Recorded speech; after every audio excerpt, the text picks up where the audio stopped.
नमस्कार दोस्तों, एक बार फिर से आप सभी का हार्दिक स्वागत है, हार्दिक अभिनंदन है आपके अपने YouTube channel target with Balram स्वामी।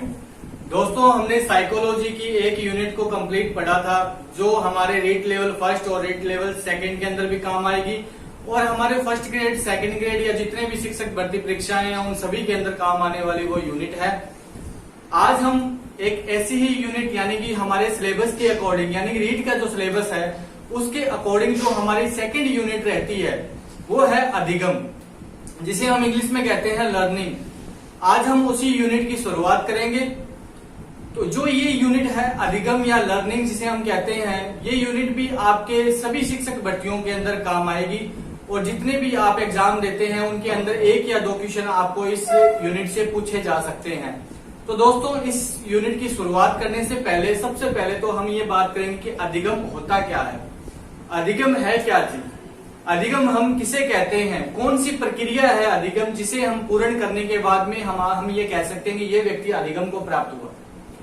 तो हम उसी को समझने से पहले देखिए, सबसे पहले हम बात करेंगे जो आज हमारी यूनिट है सेकंड नंबर यूनिट जिसका नाम है अधिगम। हम इस शब्द को समझने की कोशिश करेंगे कि अधिगम होता क्या है। तो देखिए, सबसे पहले अधिगम जो है उसके दो अर्थ होते हैं। एक तो वो अर्थ जो हम हमारे समझने के लिए एक संकुचित अर्थ हम मान सकते हैं, वो कौन सा अर्थ होता है। तो देखिए, सबसे पहले जो इसका अर्थ निकलेगा वो संकुचित अर्थ जो है वो है नॉर्मल सा, हम अगर अपनी भाषा के अंदर कहें तो वो है सीखना।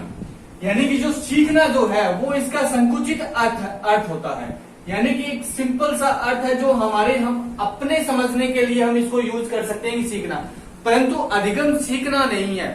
सीख हम किसी भी प्रक्रिया से सकते हैं, परंतु सीखना ही सिर्फ अधिगम नहीं होता है। अधिगम क्या होता है, हमारा व्यवहार और वो व्यवहार भी कौन सा, स्थायी व्यवहार। अगर हमारे व्यवहार में किसी भी प्रकार का स्थायी परिवर्तन होता है तो वो अधिगम कहलाता है। सिंपल सी बात है। देखिए, अधिगम क्या होता है, अधिगम होता है सीखना, सिंपल संकुचित अर्थ। अगर हम अधिगम के व्यापक रूप की बात करें तो व्यापक रूप के अंदर अधिगम क्या होगा, व्यवहार भी कौन सा, जो हमारा स्थायी व्यवहार है। अगर हम किसी भी माध्यम से या किसी भी प्लेटफॉर्म से कोई चीज सीख रहे हैं, अगर वो सीखने के बाद वो चीज अगर हमारे व्यवहार में स्थायी रूप से अगर परिपक्व हो जाती है या स्थायी रह जाती है, अगर हम उसे पूर्ण रूप से सीख जाते हैं, भविष्य में अगर हमें उस चीज की जरूरत पड़े और हम उस चीज का यूज कर पाए तो वो हमारा क्या कहलाता है, अधिगम कहलाता है। अब बात आती है कि व्यवहार क्या होता है। देखिए, व्यवहार क्या चीज है, व्यवहार क्या है, व्यवहार हमारी क्रिया है।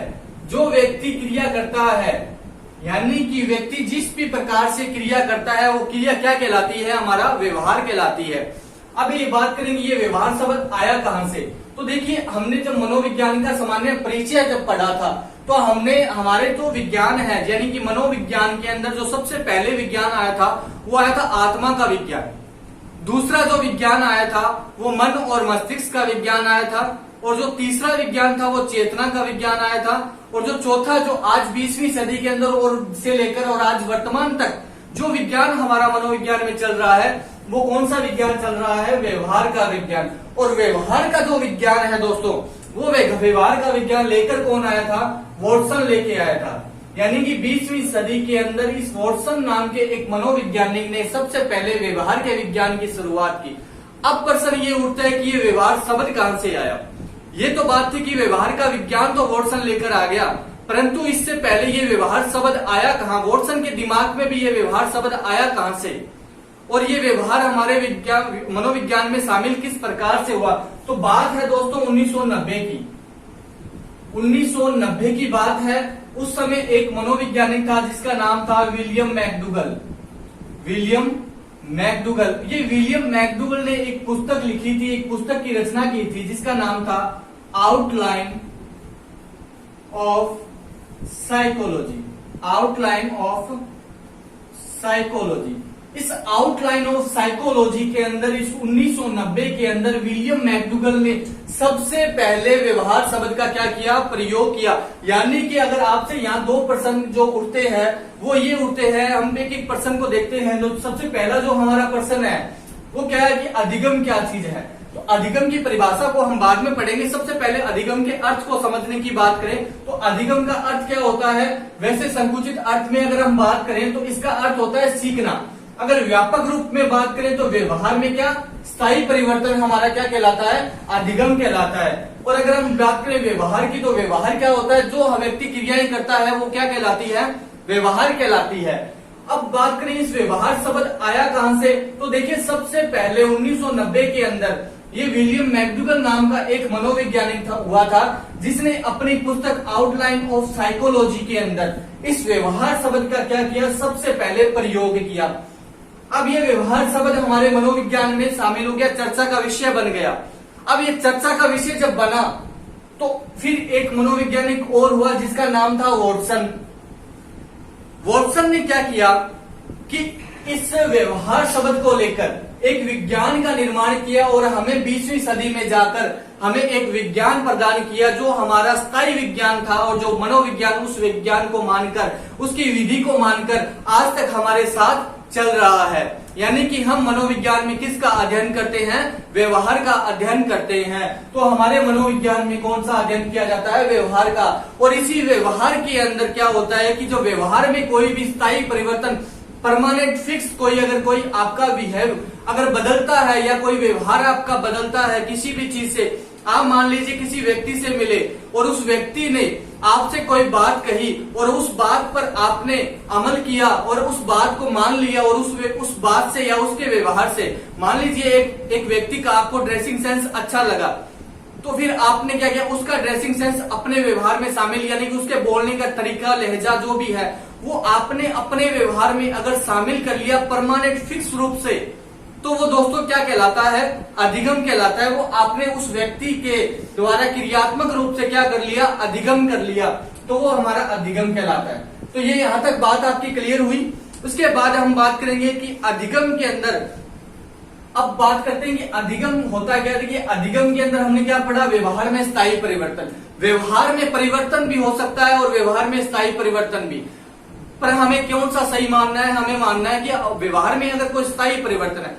परिवर्तन होने के बहुत से कारण होते हैं। देखिए परिवर्तन होने की क्या है, बहुत से कारण है। अगर मान लीजिए हमारे शरीर में कोई परिपक्वता आ रही है, मान लीजिए हम बचपन में जब हम शिशुअवस्था में थे, उसके बाद से लेकर आज किशोरावस्था तक या प्रौढ़ावस्था तक हमारे अंदर दिनों दिन क्या आते हैं, परिपक्वता के कारण परिवर्तन आते हैं। परंतु वो परिवर्तन क्या होते हैं, स्थायी नहीं होते हैं, स्थायी नहीं होते हैं। मान लीजिए आपको कोई बीमारी लग गई, बीमारी से भी क्या है, एक व्यक्ति के अंदर क्या है, कई प्रकार के परिवर्तन आएंगे। यानी कि व्यक्ति स्वस्थ है तो वो काम करने के लिए प्रेरित होगा। अगर व्यक्ति अस्वस्थ हो चुका है, बीमारी उसको कोई लग चुकी है, तो उसके शरीर में एक व्यवहार में क्या आएगा, परिवर्तन आएगा। अचानक से वो चिड़चिड़ा हो जाएगा, यानी कि इस प्रकार से उसके अंदर कोई परिवर्तन देखने को मिलेगा। परंतु वो परिवर्तन क्या होता है, हमारा स्थायी नहीं होता है। जैसे ये बीमारी हमारी सही होगी, वो परिवर्तन जो हुआ था वो परिवर्तन क्या हो जाएगा, नष्ट हो जाएगा। अब अगर हम बात करें, कोई मान लीजिए कोई मादक पदार्थ का सेवन करता है, मादक पदार्थ का अगर सेवन करता है, यानी कि उसने कोई मादक पदार्थ का सेवन किया, तो भी उसके व्यवहार में क्या आएगा, परिवर्तन आएगा। परंतु हमारे अधिगम के अंतर्गत वो अधिगम नहीं कहलाएगा। क्यों नहीं कहलाएगा, क्योंकि वो परिवर्तन तब तक है जब तक उसने मादक पदार्थ का सेवन किया है। तो जब अगर वो उस मादक पदार्थ का सेवन बंद कर देगा तो उसके व्यवहार में पुनः क्या आएगा, अस्थिरता आ जाएगी। तो इस प्रकार से मादक पदार्थ के सेवन से भी क्या है, व्यवहार में परिवर्तन होता है, परंतु वो अधिगम नहीं कहलाता है। ठीक है। उसके बाद अगर हम बात करें संवेगात्मक विकास, ये देखिए हमारे अंदर क्या होता है कि संवेगात्मक विकास भी होता है, संवेगों का विकास भी होता है। संवेगों का विकास भी क्या कहलाता है, दिन प्रतिदिन हमारे अंदर अनेक प्रकार के संवेग क्या है, विकसित होते रहते हैं, शिशुअवस्था से लेकर किशोरावस्था तक। परंतु वो संवेग क्या है, अस्थिर होते हैं, इसलिए हम उनको क्या कहेंगे, अधिगम नहीं कहेंगे। ठीक है। अब बात आती है थकान। मान लीजिए कोई व्यक्ति है, बहुत ज्यादा काम कर रहा है, काम करते करते क्या आएगा, उसके व्यवहार में क्या परिवर्तन होगा। परंतु वो परिवर्तन तब तक है जब तक उसे थकान है। जैसे ही उसने रेस्ट किया, वो परिवर्तन वापस से क्या आएगा, उसी स्थिति के अंदर आ जाएगा जैसे वो पहले था। तो ये अधिगम नहीं कहलाता। अब अधिगम की बात करें तो अधिगम होता क्या है फिर। देखिए अधिगम के अंदर तीन पहलू होते हैं। कौन से, उनकी बात अगर हम करें तो अधिगम क्या होता है? देखिए, अधिगम के अंदर 3 पहलू होते हैं। कौन से? सबसे पहले बात आती है अभ्यास। ठीक है, ये पहला पहलू है। और दूसरा पहलू क्या कौन सा होता है? प्रशिक्षण। दूसरा पहलू कौन सा होता है? प्रशिक्षण। और प्रशिक्षण के बाद में जो दूसरा एक और होता है, तीसरा जो पहलू है हमारा, वो है अनुभव। अब मान लीजिए इन सब चीजों से क्या होता है कि अधिगम नहीं होता। क्यों नहीं होता? क्योंकि ये चीजें स्थायी नहीं होती है। तो स्थायी कौन सी होती है? मान लीजिए आपने साइकिल चलाना सीखा, तो बार बार आपने क्या किया? अभ्यास किया। तो अभ्यास से क्या है, वो चीज आप सीख गए और वो परमानेंटली आपके लिए पूरी लाइफ आपके साथ रहने वाली है। यानी कि अभ्यास से आया परिवर्तन क्या कहलाता है? अधिगम कहलाता है। मान लीजिए आपने किसी भी चीज का प्रशिक्षण लिया, ठीक है, प्रशिक्षण। आप मान लीजिए क्रिकेट खेलना पसंद करते हैं और आपने वहां किसी जगह पे जाकर आपने क्रिकेट का क्या किया? प्रशिक्षण लिया। तो वो चीज क्या आपके व्यवहार में क्या हो जाएगी? परमानेंट, स्थायी हो जाएगी। अनुभव, जैसे कि आप एक सब्जेक्ट को पढ़ते जा रहे हैं बार बार, यानी बचपन से लेकर आज तक आपने एक सब्जेक्ट को अच्छे से पढ़ा है, तो वो उस चीज का क्या हुआ? आपको अनुभव हुआ। मान लीजिए आप आज पढ़ रहे हैं और कल को आप किसी स्कूल या कॉलेज के अंदर अगर पढ़ाते हैं और बार बार एक एक सब्जेक्ट को अगर आप पढ़ा रहे हैं, तो क्या होगा? उस सब्जेक्ट के बारे में आपका क्या हो जाएगा? अनुभव हो जाएगा, अभ्यास होगा और प्रशिक्षण आपने लिया है। तो ये चीज क्या है? इन चीजों से क्या हमारे व्यवहार में क्या है? स्थायी परिवर्तन आता है। अगर मान लीजिए अगर हम अधिगम की परिभाषा की अगर हम बात करें, तो व्यक्ति के अंदर देखिए हमारी जो परिभाषा क्या बनती है? व्यक्ति के व्यवहार में अभ्यास, प्रशिक्षण, अनुभव के द्वारा आए स्थायी परिवर्तन को क्या कहते हैं? अधिगम कहते हैं। देखिए, अधिगम की परिभाषा क्या बनती है कि व्यक्ति के व्यवहार में अगर अभ्यास, प्रशिक्षण, अनुभव, इन तीनों के कारण अगर कोई परिवर्तन आता है, वो भी कौन सा? स्थायी परिवर्तन आता है। स्थायी परिवर्तन आता है तो वो अधिगम कहलाता है। अभ्यास, प्रशिक्षण, अनुभव के द्वारा आए स्थायी परिवर्तन को क्या कहते हैं? अधिगम कहते हैं। हमारी परिभाषा क्या बनेगी कि व्यक्ति के व्यवहार में अभ्यास, प्रशिक्षण, अनुभव के द्वारा आए स्थायी परिवर्तन को, 4 चीजें हैं इसके अंदर। पहली चीज कौन सी है? अभ्यास। दूसरी चीज कौन सी है? प्रशिक्षण। तीसरी चीज अनुभव। और चौथी चीज जो हमारी जो परिभाषा बनाती है वो कौन सी है? स्थायी परिवर्तन। यानी कि अभ्यास, अनुभव, प्रशिक्षण के द्वारा आए स्थायी परिवर्तन को क्या कहते हैं? अधिगम कहते हैं। ये थी हमारी अधिगम की परिभाषा। अब अगर हम बात करें कुछ मनोवैज्ञानिकों की, कुछ मनोवैज्ञानिकों ने अपने अपने अनुसार से अनेक प्रकार की क्या दी? परिभाषाएं दी। तो हम उन परिभाषाओं को एक एक करके पढ़ते हैं। आप यहां तक स्क्रीनशॉट लीजिए, फिर हम आगे बढ़ते हैं।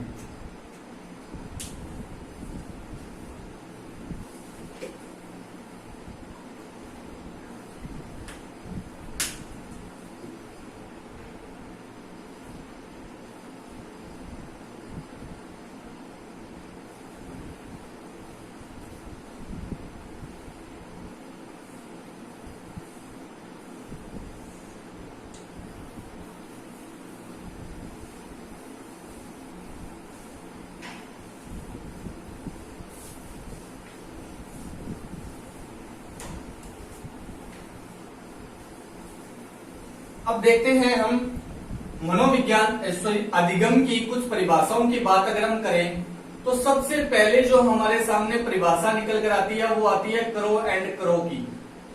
किसकी? करो एंड करो की। देखिए, करो एंड करो ने क्या कहा अपनी परिभाषा के अंदर? करो एंड करो ने क्या कहा कि आदत, अभिवृत्ति और ज्ञान का अर्जन। किसका? आदत, अभिवृत्ति और ज्ञान का अर्जन। देखिए, करो एंड करो की परिभाषा क्या थी कि आदत, अभिवृत्ति और ज्ञान का अर्जन क्या कहलाता है? अधिगम कहलाता है। देखिए यहाँ जो ये शब्द है अभिवृत्ति है, ना कि अभिवृद्धि है। मनोविज्ञान के अंदर दो शब्द है, एक शब्द है अभिवृद्धि, जिसे हम क्या कहते हैं? बढ़ना। अभिवृद्धि का अर्थ क्या होता है? बढ़ना होता है, ठीक है। वृद्धि का मतलब क्या होता है? बढ़ना। और मनोविज्ञान में इस वृद्धि को ही हम क्या कहते हैं? अभिवृद्धि कहते हैं, अभिवृद्धि कहते हैं, ठीक है, जिसका अर्थ क्या होता है? बढ़ना। अब जो दूसरा शब्द है वो है वृत्ति। कौन सा शब्द है? वृत्ति। इस वृत्ति का अर्थ क्या होता है? आपका नजरिया, आपकी सोच, यानी कि किसी वस्तु को देखकर जो आपके दिमाग में जो चीज आती है या जिस चीज के बारे में आप क्या सोच रहे हैं, आपका देखने का नजरिया कैसा है, वो चीज क्या कहलाती है? आपकी वृत्ति कहलाती है। और इस वृत्ति को ही मनोविज्ञान में क्या कहते हैं? अभिवृत्ति कहते हैं। तो इसलिए मनोविज्ञान के अंदर जो करो एंड करो ने अधिगम की परिभाषा क्या दी कि आदत, अभिवृत्ति और ज्ञान का अर्जन। अर्जन का अर्थ यानी कि किसी चीज से प्राप्त करना, अर्जन क्या कहलाता है? अधिगम कहलाता है। साथ साथ याद कीजिए अधिगम क्या है? करो के अनुसार आदत, अभिवृत्ति और ज्ञान का अर्जन क्या कहलाता है? अधिगम कहलाता है। उसके बाद जो सेकंड जो परिभाषा है हमारी वो है गिलफोर्ड की। गिलफोर्ड ने क्या कहा अपनी परिभाषा के अंदर? तो दोस्तों गिलफोर्ड की जो परिभाषा है, व्यवहार के कारण, देखिए सुनिए ध्यान से, व्यवहार के कारण व्यवहार में आया कोई भी परिवर्तन क्या कहलाता है? अधिगम कहलाता है। देखिए क्या पड़ेगी परिभाषा? व्यवहार के कारण, व्यवहार में आया स्थायी परिवर्तन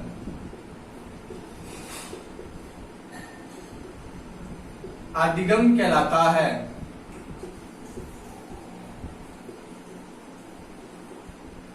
देखिए क्या बनेगी गिलफोर्ड की परिभाषा कि इसमें दो शब्द दिए। इसने पहला दिया कि व्यवहार के कारण व्यवहार में आया, व्यवहार के कारण व्यवहार में आया स्थायी परिवर्तन क्या कहलाता है? अधिगम। मान लीजिए आप किसी व्यक्ति से मिले, ये व्यक्ति था और ये आप थे।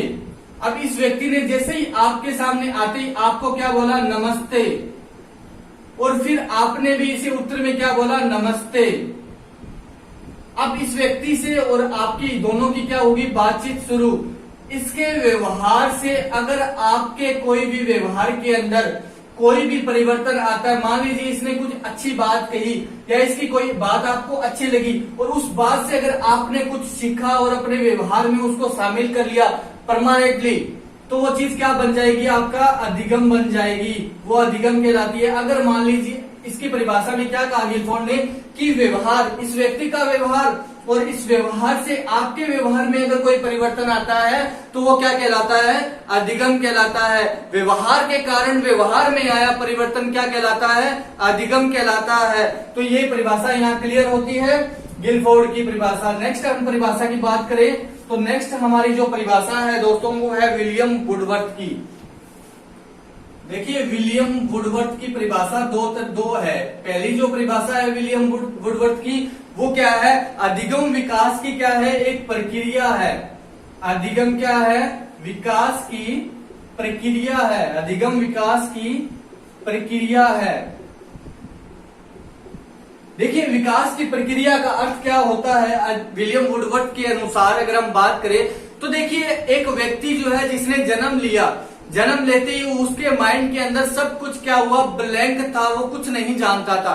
उसके बाद में वो धीरे धीरे जैसे जैसे अपनी अवस्थाओं में आगे बढ़ा, आगे बढ़ने के साथ साथ क्या हुआ? उसके ज्ञान में क्या हुई? वृद्धि हुई। कुछ चीजें उसने प्राप्त की और कुछ चीजें उसने खोई। तो इससे क्या हुआ? उसके व्यवहार में दिन प्रतिदिन क्या हुआ? परिवर्तन हुआ। कुछ परिवर्तन ऐसे हुए जो अस्थायी थे, परंतु कुछ परिवर्तन भी ऐसे हुए जो स्थायी थे, वो जो हमेशा उसके साथ चलने वाले हैं। तो इस प्रकार से क्या है? विकास की एक प्रक्रिया है। जैसे जैसे हम अधिगम प्राप्त करते हैं, हमारा नवीन अधिगम और हमारा जो पुराना अधिगम है, ठीक है, वो अधिगम दोनों मिलकर एक स्थायी परिवर्तन का निर्माण करते हैं, एक स्थायी व्यवहार का निर्माण करते हैं। दो तरह के अधिगम होते हैं। एक तो हमारा नवीन अधिगम जो हम हाल ही के अंदर प्राप्त कर रहे हैं, एक जो हमारा जो पुराना ज्ञान है जो पहले हमने प्राप्त किया है वो ज्ञान मिलकर और नवीन ज्ञान मिलकर क्या करते हैं, एक स्थायी व्यवहार का निर्माण करते हैं, एक स्थायी ज्ञान का निर्माण करते हैं, एक बुद्धि का निर्माण करते हैं। तो इसलिए विलियम वुडवर्थ ने अपनी पहली परिभाषा के अंदर क्या कहा कि अधिगम जो है वो विकास की क्या है, प्रक्रिया है। उसके बाद में जो दूसरी बात इसने कही वो ये इसी से निकलकर सामने आती है कि नवीन ज्ञान और नवीन प्रक्रियाओं का अर्जन क्या कहलाता है। देखिए विलियम वुडवर्थ की दूसरी परिभाषा क्या है, नवीन ज्ञान और नवीन प्रतिक्रियाओं का अर्जन। देखिए आप दिन प्रतिदिन कुछ ना कुछ जब घर से बाहर निकलते हैं तो कुछ नया सीख कर आते हैं, उसमें से कुछ चीजें अस्थायी होती है परंतु कुछ चीजें आपके लिए स्थायी बन जाती है। तो इसलिए किसी ने क्या कहा विलियम वुडवर्थ ने कि नवीन ज्ञान अगर आपने कुछ प्राप्त किया, आज आप मेरी ये क्लास देखोगे, फिर उसके बाद नेक्स्ट डे आपको फिर से यही चीज करवाई जाए तो हर बार कुछ ना कुछ आप नया सीखोगे। आज कुछ नया सीखा, फिर कल अगर इसी वीडियो को अगर आपने दोबारा देखा, इसी क्लास को दोबारा देखा तो फिर कुछ नया सीखोगे। यानी कि दिन जैसे जैसे हम आगे बढ़ते हैं कुछ नया नया हम सीखते जाते हैं। तो वो नवीन ज्ञान और नवीन कोई प्रतिक्रिया अगर हमने सीखी और उसका अर्जन किया है हमारे व्यवहार में तो वो क्या कहलाता है, विलियम वुडवर्थ के अनुसार अधिगम कहलाता है। ठीक है, विलियम वुडवर्थ की दो परिभाषाएं हैं। पहली परिभाषा क्या बनती है कि अधिगम जो है वो विकास की क्या है, प्रक्रिया है। और दूसरी जो परिभाषा अधिगम की दी थी, नवीन ज्ञान और नवीन प्रतिक्रियाओं का अर्जन क्या कहलाता है, अधिगम कहलाता है। फिर बात करते हैं हम बीएफ स्किनर की। देखिए बीएफ स्किनर की, ये बीएफ स्किनर जो है अधिगम के अंदर यानी मनोविज्ञान के अंदर बहुत से स्किनर है परंतु हमारे जो अधिगम के अंदर है वो ये है बीएफ स्किनर। ठीक है, बीएफ स्किनर के अनुसार जो परिभाषा है अधिगम की, अधिगम क्या है, व्यवहार में उत्तरोत्तर अनुकूलन की प्रक्रिया है। बीएफ स्किनर ने क्या कहा कि अधिगम व्यवहार में उत्तरोत्तर अनुकूलन की प्रक्रिया है। उत्तरोत्तर अनुकूलन की प्रक्रिया का अर्थ क्या होता है कि मान लीजिए कोई सीढ़ी है, ठीक है, अभी सीढ़ी के ऊपर ये तो नहीं है कि आप पहले पायदान पे चढ़े और फिर तीसरे पे चढ़े और फिर पांचवें पे चढ़े, ऐसा नहीं होगा। आप एक के बाद दो, दो से तीन, तीन से चार, चार से पांच, धीरे धीरे आप आगे आगे बढ़ेंगे, एक एक स्टेप आप आगे आगे बढ़ेंगे। तो ये इस प्रकार से उत्तरोत्तर चलता रहता है हमारा अधिगम। अधिगम क्या है, ऐसे नहीं है कि आप एक से बढ़कर दूसरी से तीसरे के ऊपर नहीं आओगे। उत्तरोत्तर चलने वाली एक प्रक्रिया होती है अधिगम, जो निरंतर हमारी चलती रहती है। ठीक है, अधिगम के अंदर क्या है, कोई भी ऐसा रुकावट नहीं आती है, कोई किसी प्रकार की कोई कमी नहीं आती है। अधिगम क्या है, बीएफ स्किनर के अनुसार अधिगम क्या है, हमारी उत्तरोत्तर अनुकूलन की एक प्रक्रिया है जो हम वातावरण के साथ अनुकूलता ग्रहण करते हैं और उस वातावरण के अंदर हमारा क्या है, अधिगम क्या है, अनुकूलता के साथ उत्तरोत्तर प्रक्रिया में चलता रहता है। उसके बाद जो नेक्स्ट परिभाषा है हमारे दोस्तों, यहां तक आप स्क्रीनशॉट लीजिए, फिर हम आगे बढ़ते हैं।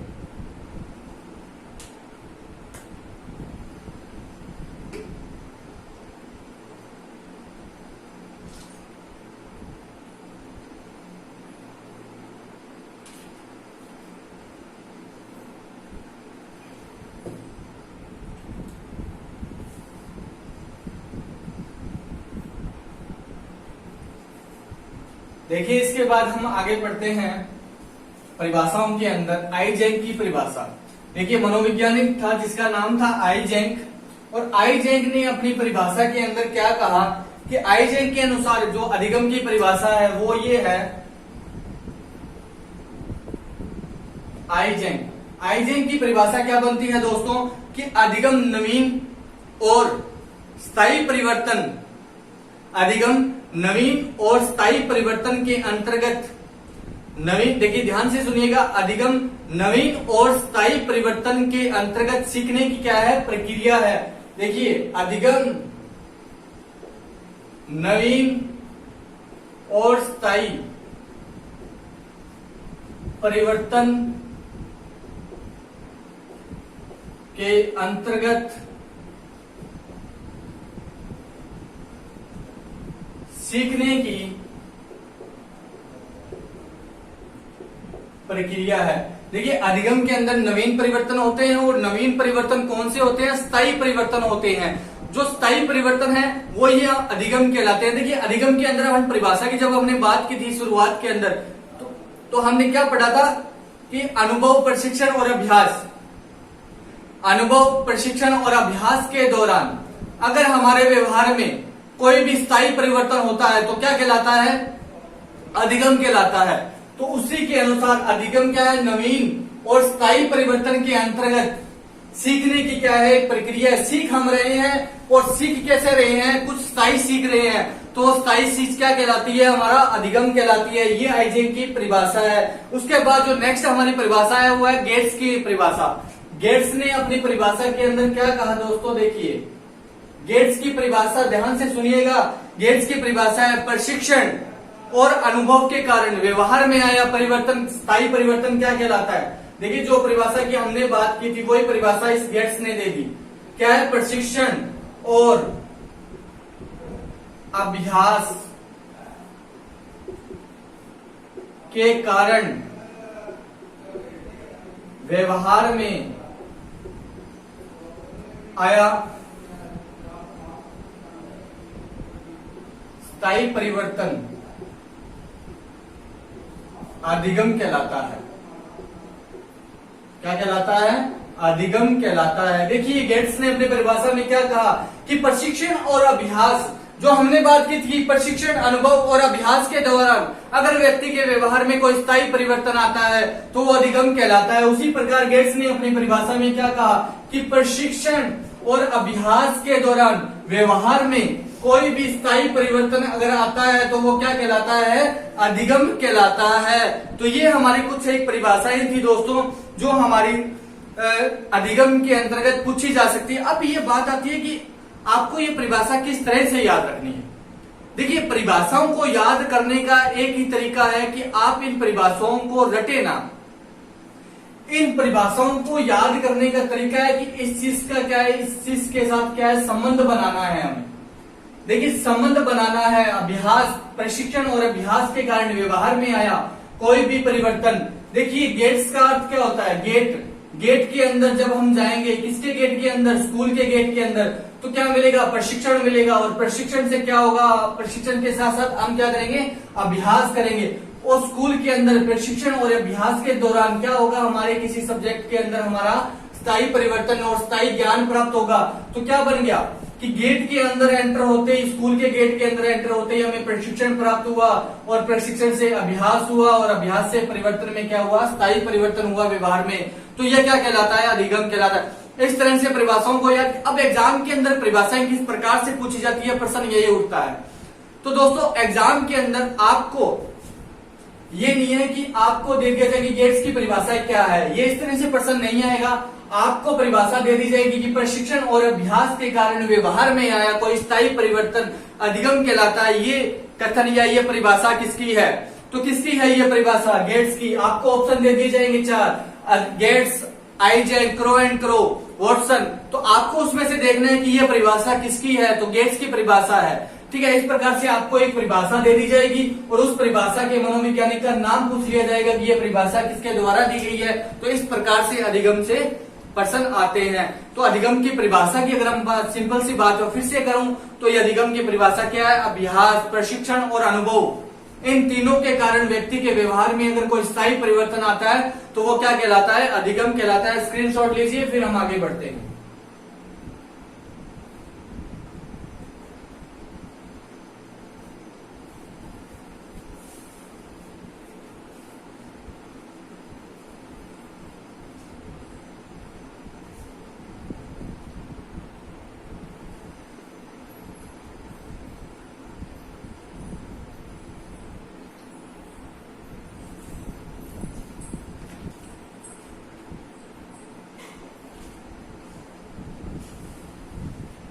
ठीक है, अब हम आगे बढ़ते हैं अधिगम के पक्ष कि अधिगम के अंदर कौन कौन से पक्ष होते हैं। अधिगम में 3 प्रकार के पक्ष होते हैं। देखिए सबसे पहला जो पक्ष होता है वो है हमारा संज्ञानात्मक पक्ष।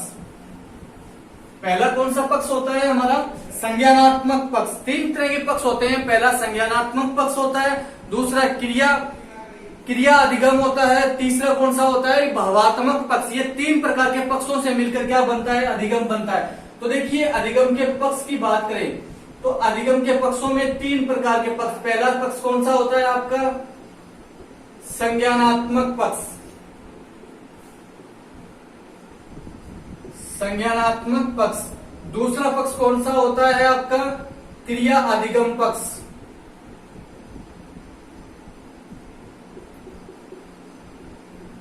और तीसरा होता है भावात्मक पक्ष।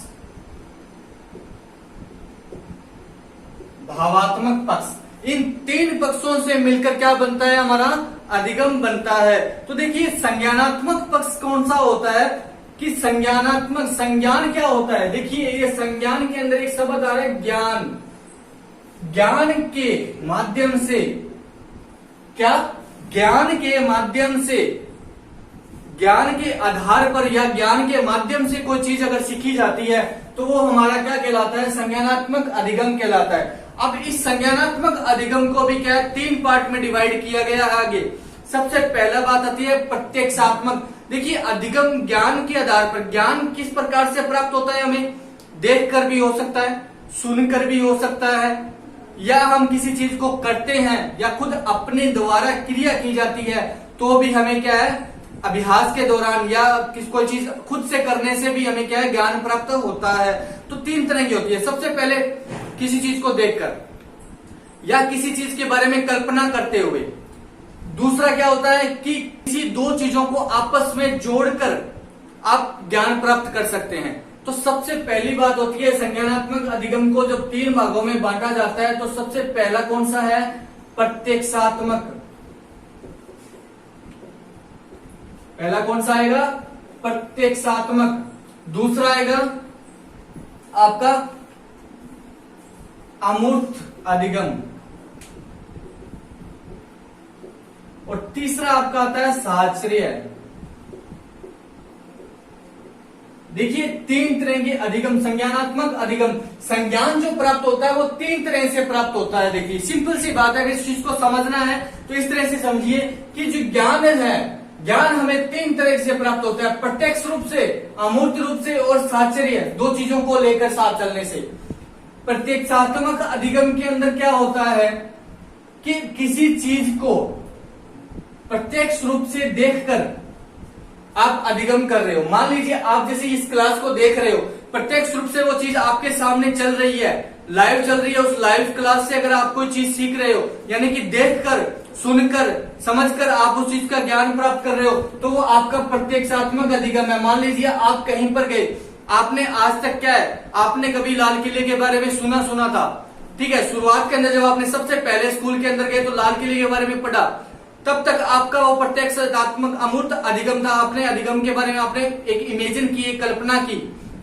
कैसे कि आपने कि लाल किला इस तरह से होगा, उस पर लाल कलर होगा, ये इस तरह से आपने सुना। हल्दी घाटी, तो आपने सोचा होगा कि हल्दी घाटी में मिट्टी जो है वो हल्दी के कलर की है, यानी कि हल्दी के जैसी है, पीली मिट्टी होती है वहां पे। तो इस प्रकार से आपने क्या कल्पना की थी। परंतु जब आपकी कल्पना से आप बाहर निकलकर आप प्रत्यक्ष रूप से वहां पर गए, यानी कि चलकर आप क्या गए, हल्दी घाटी में गए या दिल्ली के अंदर जाकर आपके लाल किले को आपने प्रत्यक्ष रूप से अपनी आंखों से देखा, फिर उसके द्वारा अगर आपको ज्ञान प्राप्त हुआ है तो वो आपका कौन सा कहलाएगा, प्रत्यक्षात्मक अधिगम कहलाता है। प्रत्यक्षात्मक अधिगम में यही होता है कि किसी चीज को प्रत्यक्ष रूप से देखकर अगर कोई अधिगम प्राप्त होता है तो वो आपका प्रत्यक्षात्मक अधिगम कहलाता है। अमूर्त अधिगम में अगर आप किसी चीज में कल्पना करके या बिना देखे उस चीज के बारे में अगर कोई ज्ञान प्राप्त कर रहे हैं तो वो आपका अमूर्त अधिगम कहलाता है। अब बात आती है साहचर्य अधिगम की। साहचर्य अधिगम के अंदर क्या होता है कि दो विषयों और दो क्रियाओं एक साथ करने से अगर हम पहली वाली, मान लीजिए कोई चीज हमें सिखाई जा रही है, मान लीजिए जैसे थांडाई के प्रयोग के अंदर क्या था, उसने बिल्ली को उस पिंजरे से बाहर निकलना, बिल्ली को पिंजरे से बाहर निकलना सिखाया। ठीक है, थांडाइक ने अपने प्रयोग के अंदर बिल्ली को पिंजरे से बाहर निकलना सिखाया। बिल्ली ने क्या सीखा, कि उस लीवर के उस बटन के ऊपर पैर रखने से क्या है मैं बाहर निकलूंगी। पहली बात तो उसने ये सीखी। अब मान लीजिए इस थांडैक ने क्या किया, उस पिंजरे के जस्ट सामने नीचे जमीन के ऊपर भोजन रख रखा था।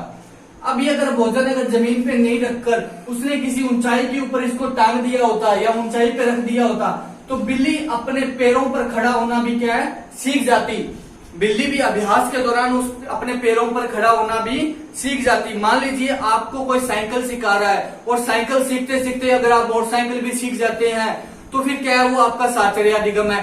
एक चीज को सीखते सीखते अगर कोई दूसरी चीज भी अगर आप साथ में सीख जाते हैं तो वो आपका साचर्याधिगम कहलाता है। ठीक है, क्या कहलाएगा, साचर्याधिगम। संज्ञानात्मक अधिगम की बात करें तो संज्ञानात्मक ज्ञान के आधार पर, अगर ज्ञान के विषयों के आधार पर अगर आप कोई चीज सीखते हैं तो वो आपका संज्ञानात्मक अधिगम कहलाता है। संज्ञानात्मक अधिगम को 3 भागों में बांटा गया है। पहला प्रत्यक्षात्मक अधिगम, दूसरा अमूर्त अधिगम और तीसरा होता है साचर्याधिगम। प्रत्यक्षात्मक का अर्थ होता है किसी चीज को देखकर, अमूर्त का अर्थ होता है किसी चीज को बिना देखे, और साचर्य का 2 विषयों से, एक विषय से दूसरे विषय का भी ज्ञान प्राप्त कर लेना साचर्य अधिगम कहलाता है। फिर बात आती है क्रिया अधिगम। क्रिया अधिगम के अंदर क्या होता है दोस्तों, जैसे कि आप क्रियाओं के आधार पर अगर कोई चीज सीखते हैं, इसके नाम से ही है क्रिया के आधार पर। मान लीजिए कोई चीज अगर आपको सीख रहे हो और सीखनी है और उसके लिए आपको कोई क्रिया करनी पड़ रही है। मान लीजिए जैसे आप साइकिल चलाना सीखते हैं, तैरना सीखते हैं, तो उसमें क्या है कि आपको साइकिल चलानी पड़ेगी, बार बार आपको उसका अभ्यास करना पड़ेगा, तो फिर आप उस चीज को क्रिया के आधार पर सीखोगे। तैरना सीखना है तो आपको बार बार पानी के अंदर तैरना पड़ेगा, अभ्यास करना पड़ेगा, फिर आप उसको क्रिया के आधार पर क्या है चीजों को सीख रहे हैं। भावात्मक पक्ष के अंदर कौन क्या चीज आती है, जब अधिगम कोई शब्दों, संकेतों और भावों, संवेगों के आधार पर अगर कोई ज्ञान प्राप्त किया जाता है तो वो कौन सा कहलाता है, भावात्मक संवेग, भावात्मक अधिगम कहलाता है। भावात्मक में क्या होता है, संकेतों के आधार पर। पहली बात होती है संकेतों के आधार पर, दूसरी बात आती है शब्दों, संकेतों और आपके भावों, शब्दों, संकेतों, भावों और संवेगों और प्रतिक्रियाओं के आधार पर। अगर कोई चीज सीखी जाती है तो वो आपका क्या कहलाता है, भावात्मक।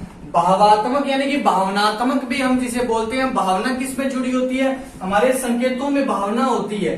संकेतों में शब्द नहीं होते हैं, शब्दों संकेतों में सिर्फ भावना होती है। शब्दों के अंदर भी हमारे भाव होते हैं। हम किसी को कोई बात करें तो हमारे भाव व्यक्त करने के लिए हम शब्दों का चयन करते हैं और हमारे भाव होती है। दूसरी हमारे संवेग, संवेग भी क्या एक भावना का रूप है। हमारे भावना ही बाहर निकलकर क्या बनती है, हमारे संवेग बनती है।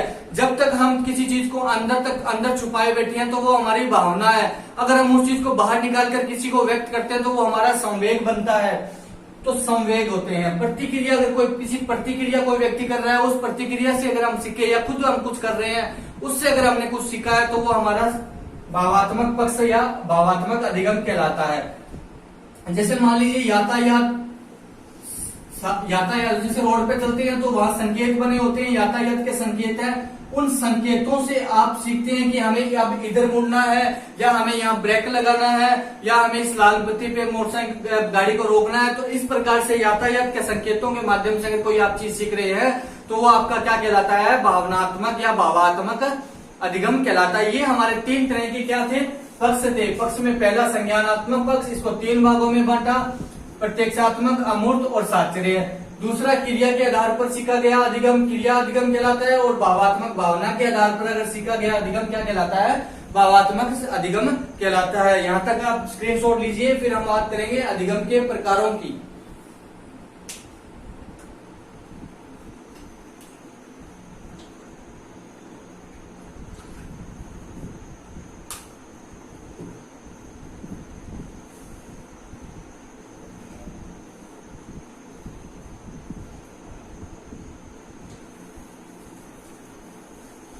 अब हम बात करते हैं अधिगम के प्रकारों की। अधिगम के कौन कौन से क्या होते हैं प्रकार।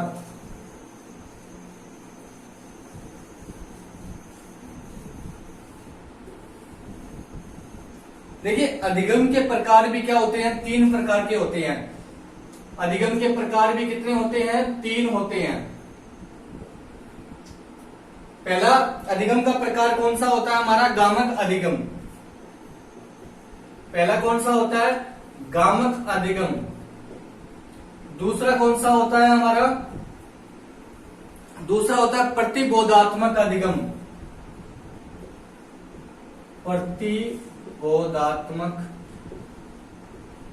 अधिगम। और तीसरा कौन सा होता है हमारा? संकल्पनात्मक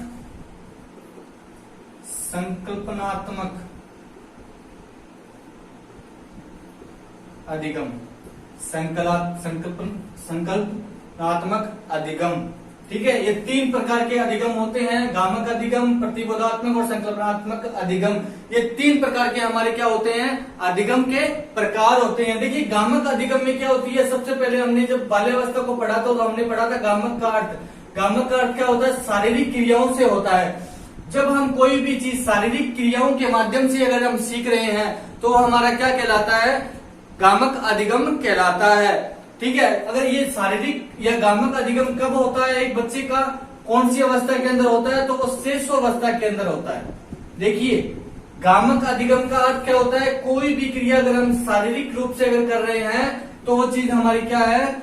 गामक अधिगम कहलाती है। अगर शारीरिक माध्यम से अगर हम कोई चीज सीख रहे हैं तो वो हमारा गामक अधिगम कहलाता है। और गामक अधिगम जो है हमारा वो शिशुअवस्था के अंदर। देखिए शारीरिक के अंदर, इसके अंदर दूसरी एक और बात होती है अनुकरण के द्वारा।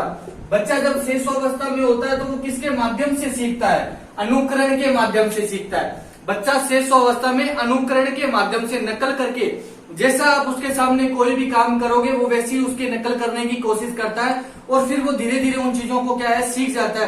तो यानी कि गामक अधिगम के अंदर क्या होता है कि अगर शारीरिक रूप से अगर कोई क्रिया करके अगर हम कोई चीज सीख रहे हैं तो वो हमारा गामक अधिगम कहलाता है। दूसरी बात, अगर अनुकरण के द्वारा अगर कोई चीज सीखी जाती है तो वो हमारा गामक अधिगम भी कहलाता है। तो ये दो चीजें कब होती है? जब हमारी शिशुअवस्था चल रही होती है। देखिए शारीरिक क्रिया और अनुकरण, ये दोनों चीज कब होती है? हमारी शिशुअवस्था के अंदर। तो गामक अधिगम कब होता है? हमारा शिशुअवस्था के अंदर होता है, जिसके अंदर शारीरिक और अनुकरण के द्वारा चीजें सीखी जाती है। अब बात आती है प्रतिबोधात्मक अधिगम की। तो दोस्तों प्रतिबोधात्मक अधिगम क्या होता है? इस अधिगम के अंदर संप्रत्यय का निर्माण होता है। किसका निर्माण होता है? संप्रत्यय का। संप्रत्यय का अर्थ क्या होता है? मस्तिष्क में बनने वाला बिंब।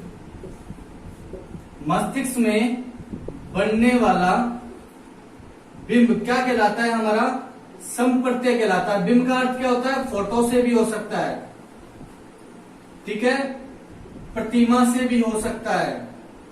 तो इस प्रकार से क्या अगर मस्तिष्क के अंदर कोई फोटो बनती है, कोई बिंब बनता है या कोई प्रतिमा का निर्माण होता है तो हमारा संप्रत्यय। जैसे कि मैंने आपको बोला ताजमहल, तो आपके माइंड के अंदर झट से एक इमेज बन गई कि ताजमहल इस प्रकार से है, तो वो आपका क्या कहलाता है? संप्रत्यय, जिसे हम इंग्लिश में क्या और क्या कहते हैं?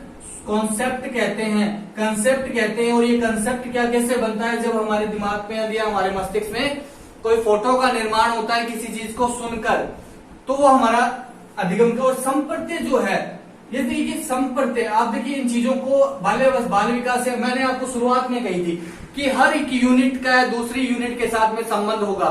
तो अब अगर यहाँ से अगर आपको पूछ लिया जाए कि प्रतिबोधात्मक अधिगम में संप्रत्यय का निर्माण होता है और प्रतिबोधात्मक अधिगम क्या है, कौन सी अवस्था के अंदर सब सर्वाधिक होता है, तो आपको ये तो पता है कि प्रतिबोधात्मक अधिगम के अंदर संप्रत्यय का निर्माण होता है। अब आपको ये पता करना है कि ये कौन सी अवस्था के अंदर होता है, तो आपको बाल विकास अच्छे से आना चाहिए। देखिए हम अवस्था के बारे में, देखिए अवस्थाओं को याद कीजिए। जब मैंने आपको बताया था कि हमारी बाल्य अवस्था के अंदर जाने के बाद में, बाल्य अवस्था के अंदर जाने के बाद में हमारी बुद्धि का निर्माण होता है सर्वाधिक, और उस सर्वाधिक बुद्धि के निर्माण से हमारे अंदर क्या होने लग जाता है? संप्रत्यय का निर्माण। जब आपने सिद्धांत पढ़े थे जीन पियाजे का सिद्धांत, तो जीन पियाजे ने अपने दूसरी अवस्था के अंदर क्या बताया था कि संप्रत्यय का निर्माण करता है बच्चा। और वो अवस्था कब थी? वो शेष बाल्य अवस्था थी हमारी। यानी कि जब हम बच्चे की बाल्य अवस्था चल रही होती है उस समय बच्चे का क्या है? संप्रत्यय का निर्माण होता है। यानी कि प्रतिबोधात्मक अधिगम कब होता है? बाल्य अवस्था के अंदर होता है। तो यहां तक बात आई। उसके बाद में संकल्पनात्मक अधिगम। इस अधिगम के अंदर क्या होता है कि एक व्यक्ति के अंदर किसी प्रकार की सूझ से निर्माण होता है। किससे निर्माण होता है? सूझ से निर्माण होता है। सूझ से या कोई संकल्पना के माध्यम से कल्पना करके हम अगर किसी चीज का ज्ञान प्राप्त कर रहे हैं, मान लीजिए हमने कोई कल्पना की, हमने ऐसे कोई कल्पना की ये चीज ऐसी होगी, हमने उस चीज के बारे में सुना, जैसे कि आपने लाल किले के बारे में शुरुआत में जब आपने उसको देखा नहीं कभी भी और आपने उसके बारे में सुना, तो फिर आपने कल्पना की हाँ जी ऐसा होगा, वो इस तरह से उसका कलर होगा, इस तरह से उसे बनाया गया होगा, आपने उसके बारे में सुना है। तो वो आपकी सूझ और आपकी संकल्पना के माध्यम से सीखा गया ज्ञान कहलाता है, इसलिए वो अधिगम क्या कहलाता है, संकल्पना।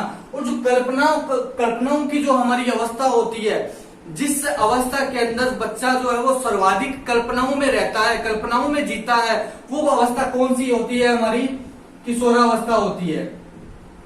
जिस अवस्था के अंदर हम बहुत सी कल्पना ही करते हैं, कल्पना करते करते हम बहुत कुछ बन जाते हैं, तो वो हमारी क्या कहलाती है, वो हमारी किशोरावस्था कहलाती है। इसलिए संकल्पनात्मक अधिगम जो है वो हमारा किशोरावस्था के अंदर होता है। तो ये हमारे अधिगम के प्रकार थे।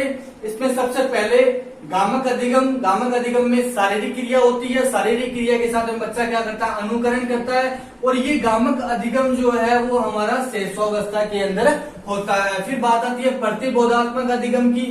देखिए प्रतिबोधात्मक अधिगम में क्या बच्चे का क्या करता है, बच्चा जो है या व्यक्ति जो है वो संपर्क के माध्यम से चीजों को सीखता है। संपर्क का निर्माण कब होता है, जब हमारी बाल्यावस्था चलती है। बच्चा जब संपर्क के माध्यम से सीखता है तो यानी कि वो बाल्यावस्था के अंदर है। संपर्क का अर्थ क्या होता है, मस्तिष्क में बनने वाला बिंब। फिर बात आती है संकल्पनात्मक अधिगम की। तो संकल्पनात्मक अधिगम के अंदर क्या होता है कि सूझ से या कोई कल्पना के माध्यम से अगर व्यक्ति सीख रहा है तो वो कौन सी अधिगम कहलाएगा, संकल्पनात्मक अधिगम कहलाएगा। और ये अधिगम कब होता है, हमारा किशोरावस्था के अंतर्गत होता है। तो यहां तक बात समझ में आई। ये हमारे अधिगम के क्या थे, प्रकार थे। अब हम बात करेंगे कुछ अधिगम की विशेषताओं की। यहां तक आपको यहाँ स्क्रीनशॉट लीजिए, फिर हम आगे बात करेंगे अधिगम की विशेषताएं।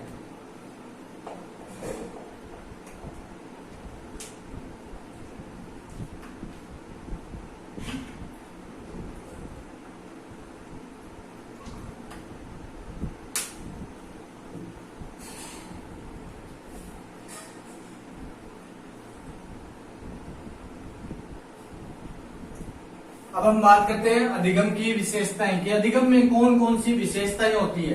देखिए सबसे पहली विशेषता की अगर हम बात करें तो अधिगम जो है, आपसे ये प्रश्न पूछा जा सकता है कि अधिगम कैसी प्रक्रिया है। तो अधिगम जो है वो एक सार्वभौमिक प्रक्रिया कहलाती है। देखिए सबसे पहली जो विशेषता की अगर हम बात करें,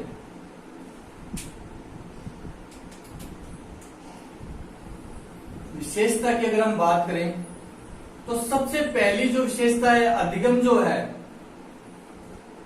सार्वभौमिक प्रक्रिया है। अधिगम क्या है, सार्वभौमिक प्रक्रिया है, यानी कि संसार के प्रत्येक जीवित प्राणी को क्या है, अधिगम प्राप्त होता है। चाहे वो कोई पशु है, चाहे वो कोई पक्षी है, चाहे वो कोई व्यक्ति है, मानव है, मनुष्य है। तो संसार के प्रत्येक जीवित व्यक्ति के द्वारा, प्राणी के द्वारा क्या है, अधिगम प्राप्त किया जाता है। इसलिए अधिगम को क्या बोला जाता है, एक सार्वभौमिक प्रक्रिया बोला जाता है। फिर बात करते हैं कि अधिगम जो है, अधिगम एक प्रक्रिया है। अधिगम क्या है, एक प्रक्रिया है। प्रक्रिया कौन सी प्रक्रिया, व्यवहार में आने वाले स्थायी परिवर्तन की एक प्रक्रिया, जो इसके अंदर क्या होता है कि हमारे 3 अभ्यास, प्रशिक्षण और अनुभव, ये 3 प्रक्रियाओं से गुजरकर हमें क्या प्राप्त होता है, एक स्थायी व्यवहार प्राप्त होता है। और ये स्थायी व्यवहार क्या कहलाता है, हमारा अधिगम कहलाता है। तो इस प्रकार से अधिगम जो है वो एक प्रक्रिया होती है। उसके बाद अधिगम क्या है, जन्म से लेकर मृत्यु तक चलता है। अधिगम जन्म से मृत्यु तक चलता है। व्यक्ति अगर जन्म लेता है तब से, देखिए जन्म लेते ही व्यक्ति कुछ ना कुछ सीखता है, यानी कि वो 2 घंटे के बाद में क्या है, जब व्यक्ति का जन्म होता है उसके 2 घंटे के बाद वो अपनी आंखों को धीरे धीरे खोलना सीखता है। उसके बाद वो इस वातावरण के अंदर अनुकूलता को ग्रहण करता है और इस वातावरण के अंदर अपनी सहजता प्रदान करता है। अपने शरीर के वातावरण के अंदर एक अनुकूल वातावरण के अंदर एक नया संसार उसके लिए होता है। उस संसार के अंदर अनुकूलता को ग्रहण करना वो सीखता है। इसलिए जन्म से लेकर और व्यक्ति जब मृत्यु को प्राप्त होता हुआ है तो भी वो कुछ ना कुछ अपने परिवार के लोगों को सिखा कर जाएगा और फिर कुछ ना कुछ अपने पूरी जीवन से कुछ ना कुछ नया सीखकर वो अपने मृत्यु को प्राप्त होगा। तो इस तरह से अधिगम जो है वो जन्म से लेकर मृत्यु तक क्या है, साथ साथ चलता है। उसके बाद अधिगम एक क्रियात्मक प्रक्रिया है। अधिगम क्या है? एक क्रियात्मक प्रक्रिया है। क्रियात्मक प्रक्रिया का अर्थ क्या होता है? देखिए क्रियात्मक रूप में सबसे पहले अधिगम हम क्यों प्राप्त करते हैं? तो अधिगम को प्राप्त करने के लिए हमारे पास एक लक्ष्य जरूर होता है। क्या होता है? एक लक्ष्य होता है। सबसे पहला पॉइंट तो हमारा ये होता है क्रियात्मक रूप में, ठीक है। लक्ष्य के साथ में क्या होगा? हमारी आवश्यकता होगी। आवश्यकता होगी अधिगम को प्राप्त करने की। आवश्यकता के साथ साथ क्या होगी? योग्यता होगी। इन तीन चीजों के द्वारा क्या होता है? हमारा क्रियात्मक रूप लेता है। हमारा अधिगम करने के लिए हम क्या होते हैं? प्रेरित। आप नीट की तैयारी क्यों कर रहे हैं? आपका लक्ष्य क्या है? आप साइकोलॉजी की क्लास क्यों लगा रहे हैं? आपका लक्ष्य क्या है? नीट के एग्जाम को फाइट करना। आपकी आवश्यकता क्या है? आप ये साइकोलॉजी क्यों पढ़ रहे हैं? क्योंकि आपके सिलेबस के अंदर है। आपकी योग्यता है इसलिए आप ये साइकोलॉजी को पढ़ रहे हैं। योग्यता क्या है? आपकी बीएड की हुई है या बीएसटीसी की हुई है। तो आप क्या किस लिए पढ़ रहे हैं? आपकी योग्यता के अनुसार इस साइकोलॉजी को पढ़ रहे हैं। 12वीं पास बच्चा इस साइकोलॉजी को क्यों नहीं पढ़ेगा? क्योंकि उसके पास ना तो कोई लक्ष्य है, ना उसको कोई आवश्यकता महसूस हो रही है, ना उसकी कोई योग्यता है, इसलिए वो इस साइकोलॉजी को नहीं पढ़ेगा।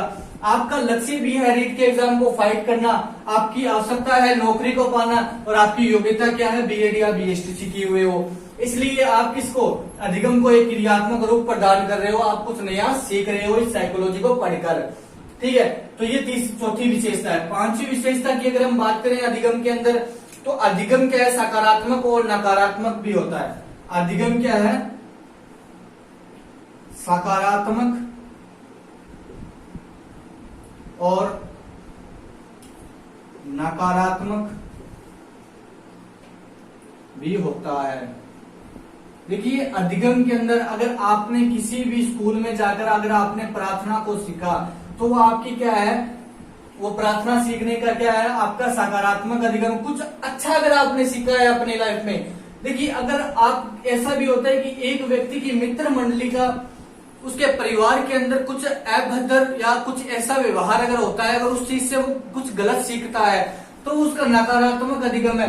कुछ ऐसी चीजें भी होती है जो गलत होती है, परंतु वो चीज हमारे व्यवहार में क्या हो जाती है? स्थायी हो जाती है, फिर उन्हें हम चीजों को छोड़ नहीं पाते।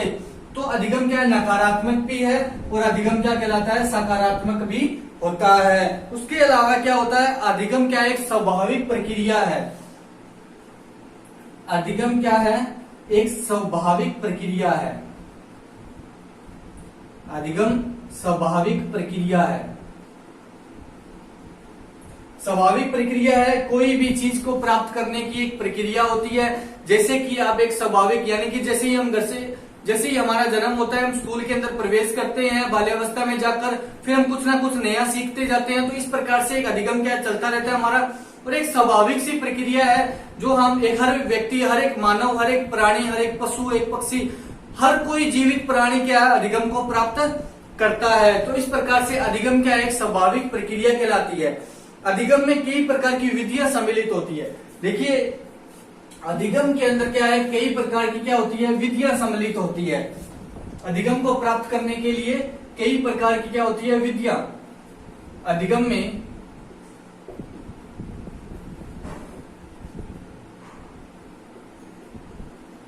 कई प्रकार की विधियां सम्मिलित होती है। देखिए विधियों का मतलब कि जैसे आप एक स्कूल के अंदर, आप क्लास के अंदर बच्चों को पढ़ा रहे हो और उन्हें अधिगम प्राप्त करा रहे हो। मान लीजिए एक बच्चा जो है वो आपके शब्दों को नहीं पकड़ पा रहा है या आपकी चीजों को नहीं समझ पा रहा है, तो आप उसके लिए अलग अलग शिक्षण विधियों का चयन करो। बहुत सी शिक्षण विधियां होती है, किंडरगार्टन विधि होती है, और भी अनेक प्रकार की विधियां होती है, जिन विधियों के माध्यम से हम क्या करते हैं? अधिगम को प्राप्त करवाते हैं या अधिगम खुद स्वयं प्राप्त करते हैं। तो इसलिए अधिगम के अंदर अनेक प्रकार की क्या होती है, विधियां होती है। ठीक है, उसके अलावा अधिगम में अध्यापक, मित्र मंडली और परिवार का महत्वपूर्ण योगदान होता है। अधिगम में मित्र मंडली, परिवार और अध्यापक की विशेष भूमिका होती है। विशेष भूमिका होती है, यानी कि बच्चा जब अपनी मित्र मंडली के अंदर रह रहा है तो वो ज्यादातर उसके अंदर रहेगा, जिस भी व्यक्ति के साथ वो जैसे भी व्यक्ति के साथ वो रह रहा है तो उसके व्यवहार का असर उसके ऊपर पड़ेगा। तो इसलिए उसकी मित्र मंडली अगर सकारात्मक है, पॉजिटिव है, तो उसके ऊपर पॉजिटिव व्यवहार पड़ेगा। परिवार अगर उसको जिस तरह से उसका परिवार होगा, उस तरह परिवार का जैसा वातावरण होगा, बच्चा उसी प्रकार से क्या करेगा, अधिगम प्राप्त करेगा। अध्यापक की भूमिका ये रहती है, अगर अध्यापक के गुणों को बच्चा बहुत जल्दी क्या करता है, अनुकरण के माध्यम से प्राप्त करता है। तो इसलिए अध्यापक को भी एकदम सही रूप से एक सही विधि के द्वारा अगर उनको पढ़ाया जाता है, अच्छे गुण उनमें रखे जाते हैं, उनके सामने रखे जाते हैं, तो उन चीजों से उनका प्रभाव भी क्या है, एक बच्चे के ऊपर पड़ेगा, यानी कि एक बच्चे के अधिगम के ऊपर पड़ेगा। बच्चा उसी प्रकार सीखेगा जिस प्रकार से उसका जो अध्यापक है या टीचर जो है उसे सिखा रहा है। तो इसलिए अधिगम में मित्र मंडली, परिवार और अध्यापक की क्या रहती है, विशेष भूमिका रहती है। अधिगम क्या है, सदैव नवीन होता है। अधिगम क्या है, अधिगम सदैव नवीन होता है।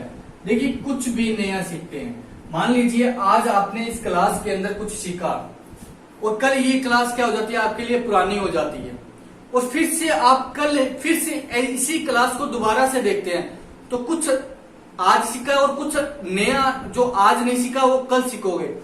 तो इस प्रकार से वो चीज क्या है, नहीं होती है। अधिगम जो है वो हमेशा क्या होता है, आपके लिए एक नवीन प्रक्रिया होती है। आज आपने 1 घंटे की क्लास को देखा और उस क्लास से आपने 50%, 60%, 70% सीखा, कल फिर आप देखोगे तो कुछ ना कुछ नया सीखोगे। तो फिर इसलिए क्या कहते हैं कि अधिगम जो है वो नवीन होता है हमेशा। ठीक है, अधिगम व्यवहार में परिवर्तन की प्रक्रिया होती है। अधिगम क्या है, व्यवहार में परिवर्तन की प्रक्रिया होती है। अधिगम व्यवहार में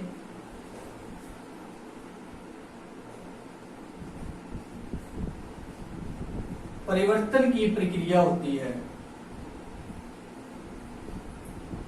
आपको मैंने शुरू से बता रहा हूं कि अधिगम में क्या है कि अगर व्यवहार में कोई परिवर्तन होता है तो ये हम पढ़ रहे हैं, परंतु वो परिवर्तन कौन सा होना चाहिए, स्थायी परिवर्तन होता है। आपसे अगर पूछ लिया जाए एग्जाम के अंदर कि अधिगम में अगर आपके व्यवहार में, किसी व्यक्ति के व्यवहार में कोई परिवर्तन आए तो वो क्या क्या कहलाता है, तो अधिगम कहलाता है, नहीं कहलाता है, निश्चित, अनिश्चित।